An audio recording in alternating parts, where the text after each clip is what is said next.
Apreciados amigos, reciban un cordial saludo de su servidor Israel Velázquez, director y evangelista del ministerio La Voz de la Profecía. Me encuentro en este precioso parque comunitario, en la parte central del estado de Virginia, en los Estados Unidos de América. Es una ciudad pequeña en la cual me encuentro en este momento. La ciudad lleva por nombre Middleburg. Fue establecida a principios de los 1800. Es un lugar histórico muy interesante. Por cierto, estoy filmando esta presentación en el patio o yarda trasera del templo comunitario de esta ciudad. ¿Qué es un templo comunitario? Significa que no pertenece a ninguna denominación. Cualquier persona puede venir, entrar al templo y orar. Por eso se le llama parque comunitario. Tenemos en la parte de atrás algunas piscinas, algunos trampolines para niños pequeños. Es un parque muy interesante. Y gracias a Dios porque el día está muy bonito. Es un sol radiante el que tenemos. Sí, está haciendo una gran calor, pero sobre todo tenemos la calor del Espíritu Santo. Les invito a que con mucha reverencia inclinemos el rostro para orar. Bendito Dios y Padre Santo que estás en los cielos. Alabado y glorificado es tu nombre. Gracias en esta hora, porque nos tienes aquí en familia reunidos para estudiar tu palabra. Pedimos tu bendición y la unción de tu Santo Espíritu. Que seas tú, oh Padre, quien hable y no el hombre. Que seas tú nuestro Maestro y no el hombre. En tus manos de amor nos encomendamos y en tus cuidados nos ponemos. Padre Santo, que nada ni nadie nos vaya a distraer del aprendizaje de tu palabra. Todo esto te lo pedimos y te lo agradecemos, diciéndote, grande es tu nombre, y que sea todo para honra y gloria tuya. En el nombre de Jesús. Amén, Señor. Amén. En días pasados hemos venido estudiando la hermosa matutina del Espíritu de Profecía, titulada Maranata, el Señor viene. Qué interesante título este. La esperanza de la segunda venida. Queridos amigos que me escuchan, la esperanza que nos mantiene con vida, con vigor y con entusiasmo es la esperanza de la segunda venida de nuestro Señor Jesucristo. Sin esta esperanza, no tuviera sentido que estuviéramos perseverando en los caminos del Señor. La pregunta sería, ¿vale la pena perseverar? Si no hay una promesa de parte de nuestro Dios para que se cumpla. Bueno, la respuesta es sí, vale la pena perseverar. ¿Por qué razón? Porque Cristo viene. ¿Cuándo vendrá? No lo sabemos. Ni siquiera puedo insinuar una fecha de cuándo vendrá nuestro Salvador. Lo que sí podemos saber, que por las señales que estamos viendo por doquier, la segunda venida de nuestro Señor Jesucristo está muy cerca. Y es sobre esta esperanza que vamos a estudiar en esta hora. La lectura bíblica se encuentra en Apocalipsis, capítulo 22, versículo 20. Y dice así: el que da testimonio de estas cosas dice: ¿Quién da testimonio de todas las cosas que escribió Juan en el libro de Revelaciones o Apocalipsis en la isla de Patmos? ¿Quién es el que da testimonio? El que da testimonio, primeramente, es Cristo. Es Cristo quien da testimonio de lo que va a decir. ¿Qué es testificar? Bueno, hay dos clases de testificaciones en la vida. Hay una testificación falsa y hay una testificación verdadera. Por lo tanto, hay testigos falsos y testigos verdaderos. Pero Cristo es el testigo fiel, justo y verdadero. Alabado es su nombre. Por lo tanto, siendo Él el testigo fiel del Padre, significa que lo que Él dice es la verdad. ¿Qué dice Jesucristo? El que da testimonio de estas cosas dice: ciertamente vengo en breve. Amén. Sí, ven, Señor Jesús. Alabado es su nombre. Cristo dice aquí que viene pronto, que viene en breve. Querido amigo que me escuchas, hoy en día hay mucha gente que se ríe del cristianismo y nos tildan posiblemente de locos, nos tildan de ilusos. Es decir, estamos aferrados a una esperanza que no tiene sentido. Déjame decirte que esta promesa, que Cristo viene pronto, lo dice Él mismo. Y dice al principio de la lectura bíblica que Él da testimonio de estas cosas. Yo espero que tú creas en la palabra de Dios. Yo sí creo. Yo creo firmemente que nuestro Salvador viene y que viene pronto.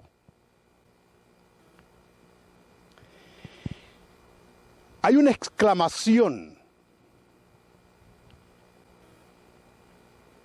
al final de la cita bíblica y dice así: amén, sí, ven, Señor Jesús.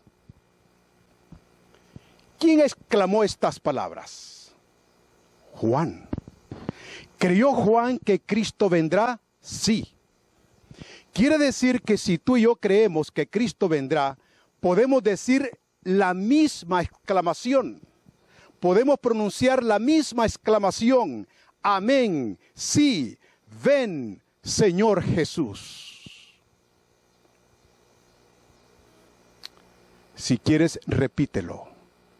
Amén. Sí, ven, Señor Jesús. Yo deseo con todo el corazón que mi Salvador venga pronto. Este mundo está hundido en el pecado. La inmoralidad reina por doquier. Las naciones se están hundiendo en la inmoralidad. Naciones que fueron ejemplos en su democracia, ¿cómo están manchando su democracia? Le están llamando la libertad, pero ¿qué clase de libertad? Este mundo está hundiéndose.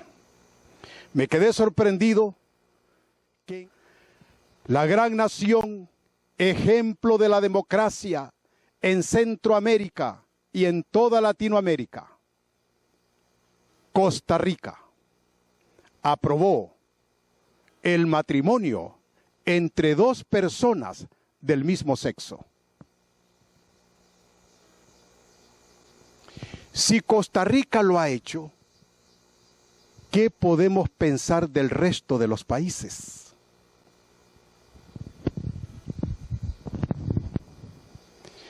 El país ejemplar en la democracia de Centroamérica ha sido y es Costa Rica.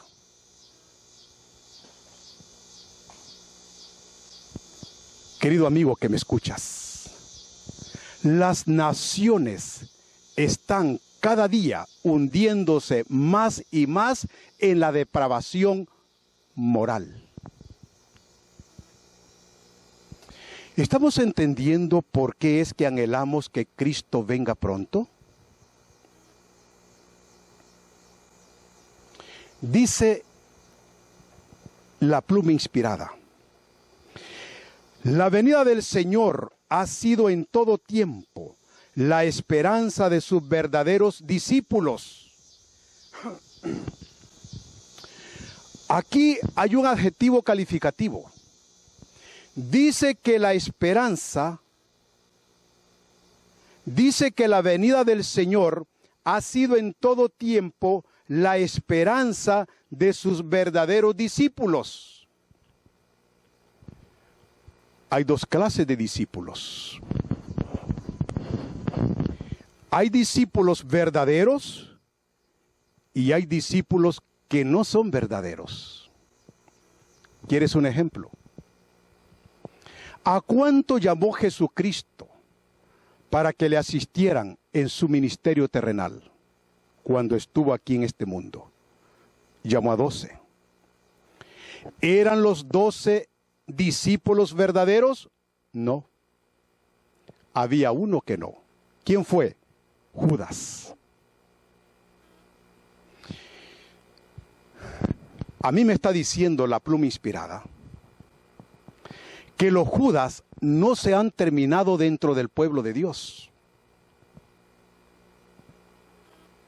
Porque dice que la venida del Señor ha sido en todo tiempo la esperanza de sus verdaderos discípulos. Esto significa que si tú y yo, querido amigo que me escuchas, somos verdaderos discípulos, tenemos que estar siendo trabajados por el Espíritu de verdad. Aquí hay una correlación. No puede haber un discípulo verdadero si no está siendo trabajado por el Espíritu de verdad.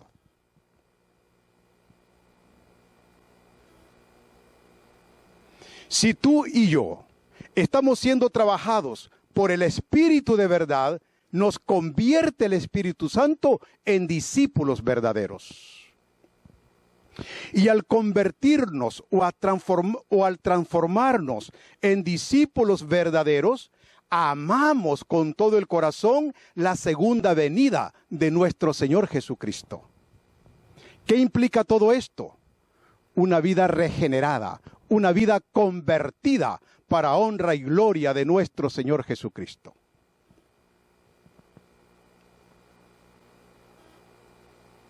La promesa que hizo el Salvador al despedirse en el Monte de las Olivas de que volvería, iluminó el porvenir de sus discípulos al llenar sus corazones de una alegría y una esperanza que las penas no podían apagar ni las pruebas disminuir.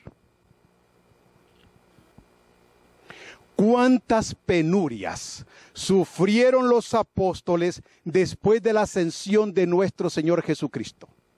¿De dónde ascendió? Lo sabemos, del Monte de las Olivas. Por cierto, aquí a donde me encuentro predicando en este momento, estoy rodeado de mucho sembrío de olivares. Hay muchos viñeros también por aquí. Y mientras venía en el camino con la familia, veníamos platicando sobre toda esta riqueza natural que tiene esta parte del estado de Virginia. De un monte llamado de las Olivas ascendió nuestro Señor Jesucristo. Y dice la pluma inspirada que sus discípulos verdaderos sufrieron grandes penurias y grandes vergüenzas y grandes persecuciones, pero nada de estas cosas los hicieron desistir de la esperanza que les quedó de ver venir al Maestro en gloria y majestad otra vez. La primera vez vino a nacer como un ser humano. Pero tengamos cuidado, aunque el tema no es este, pero quiero hacer un paréntesis. Nunca consideremos a Jesús a un hombre natural como tú y yo somos. Tengamos cuidado, esto es un misterio. Cierro el paréntesis.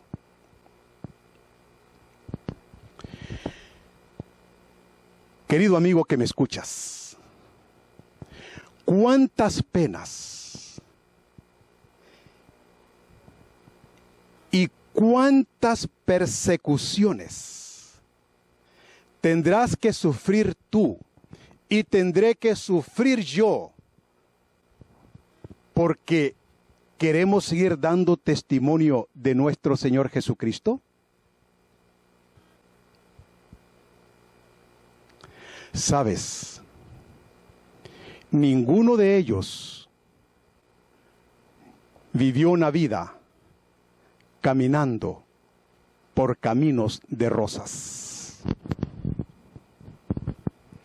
Al apóstol Pedro lo crucificaron cabeza abajo. El apóstol Juan fue desterrado a la isla de Patmos. Y no estoy mencionando todas las penurias que ellos enfrentaron. Hay muchas más, pero quiero avanzar en el desarrollo del tema. Todos ellos, sin excepción de uno, sufrió penurias.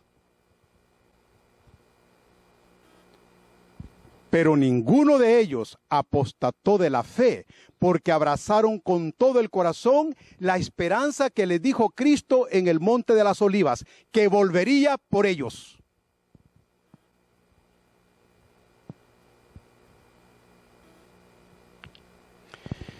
¿Estamos aprendiendo la lección nosotros de lo que significa un verdadero discípulo?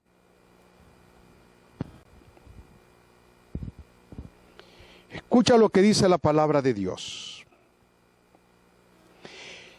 Entre los sufrimientos y las persecuciones, ¿estás escuchando?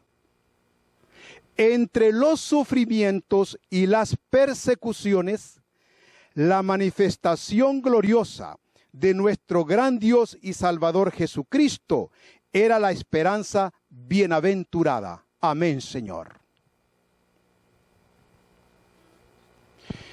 Yo no entiendo el lenguaje celestial, pero yo estoy leyendo aquí, en la palabra de Dios, que los momentos de persecución son momentos de gloria para el verdadero discípulo, porque es el mejor momento para demostrar al mundo que es un verdadero hijo de Dios.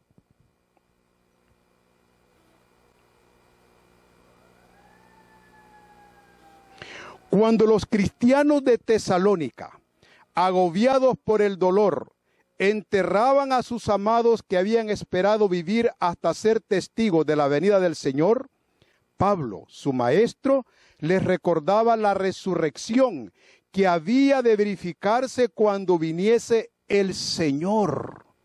¡Guau! ¿Con qué palabra despedían a los hermanos de Tesalónica cuando estaban en el lecho de la muerte? Posiblemente lloraron, eran seres humanos como tú y como yo, pero aquí me dice a mí la pluma inspirada que las últimas palabras que le decían a sus seres amados en la fe eran estas palabras: acuérdate de la primera resurrección, acuérdate cuando venga nuestro Señor Jesucristo en gloria y majestad. Y los hermanos en la fe de Tesalónica cerraban los ojos pensando en la única bienaventurada esperanza, el segundo regreso de Jesús.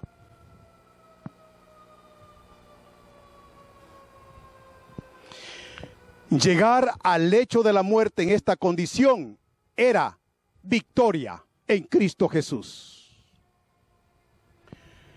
Querido amigo, querido hermano adventista que me escuchas,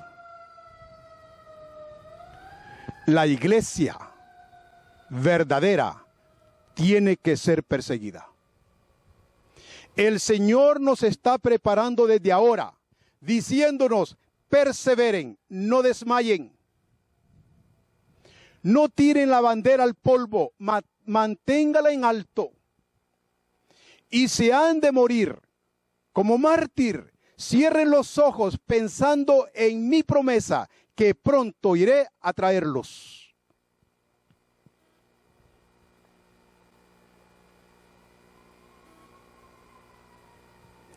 Sigue diciendo, entonces los que hubiesen muerto en Cristo resucitarían, y juntamente con los vivos serían arrebatados para recibir a Cristo en el aire.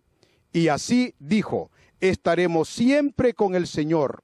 Por tanto, alentaos los unos a los otros con estas palabras.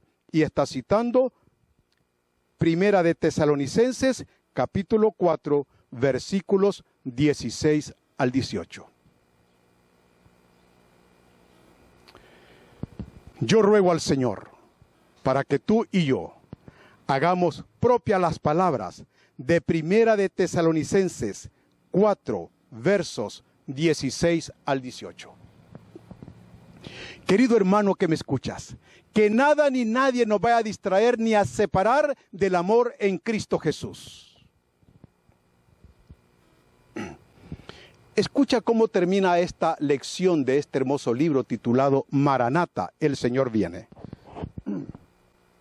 Desde la cárcel, la hoguera y el patíbulo, donde los santos y los mártires dieron testimonio de la verdad, llega hasta nosotros a través de los siglos la expresión de su fe y esperanza.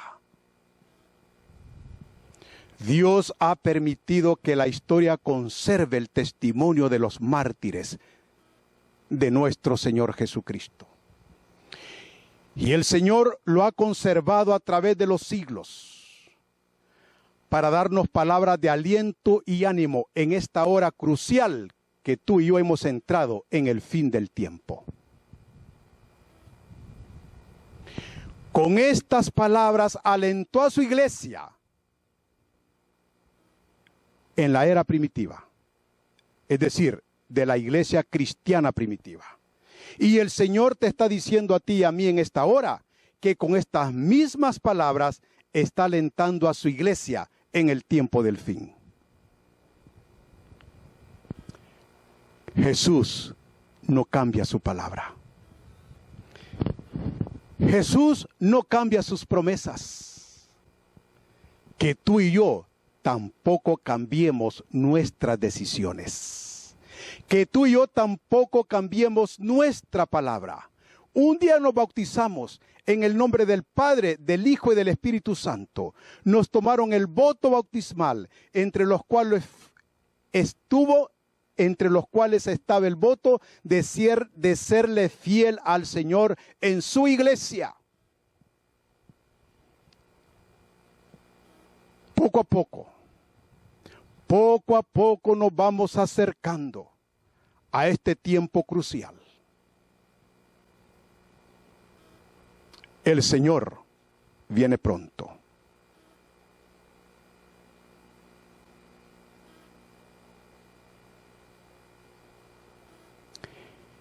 Estando seguros de la resurrección personal de Cristo, escucha bien, estando seguros de la resurrección personal de Cristo y por consiguiente de la suya propia, a la venida de aquel, como dice uno de estos cristianos, ellos despreciaban la muerte y la superaban.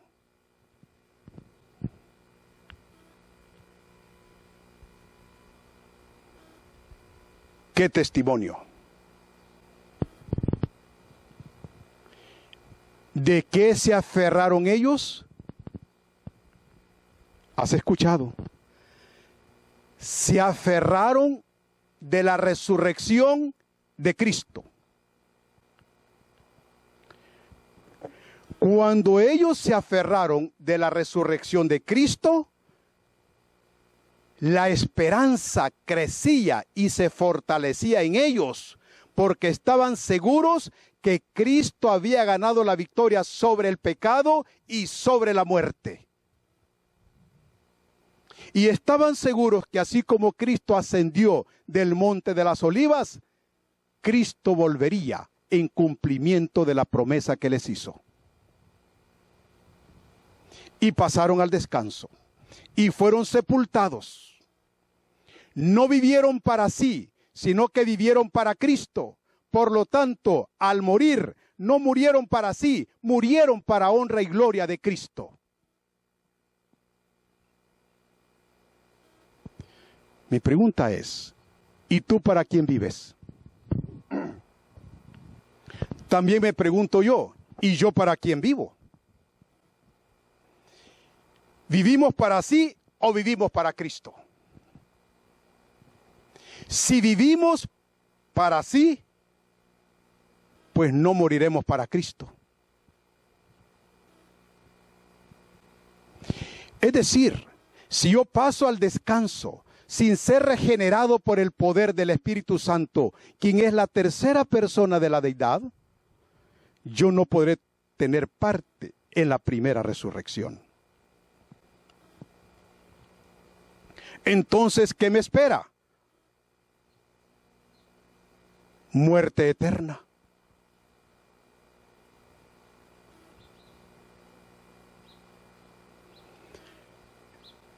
Estos hermanos de la iglesia cristiana primitiva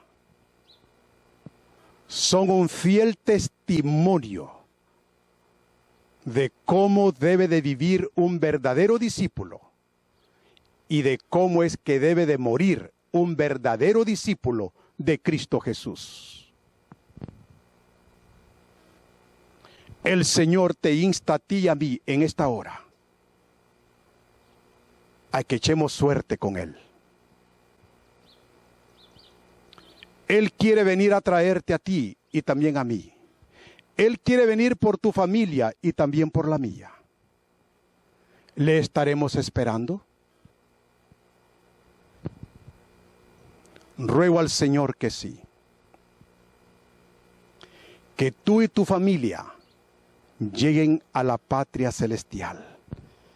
Y que mi familia conmigo, juntos, también lleguemos a la Nueva Jerusalén. No porque lo merecemos, sino por la intercesión y por la gracia de nuestro Señor Jesucristo.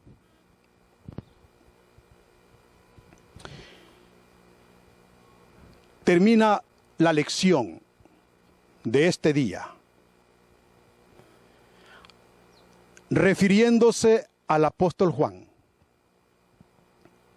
Dice: en la isla peñascosa de Patmos, el discípulo amado, se refiere a Juan, oyó la promesa. Con esta promesa comenzamos el estudio de esta lección. Y con la misma promesa la terminamos.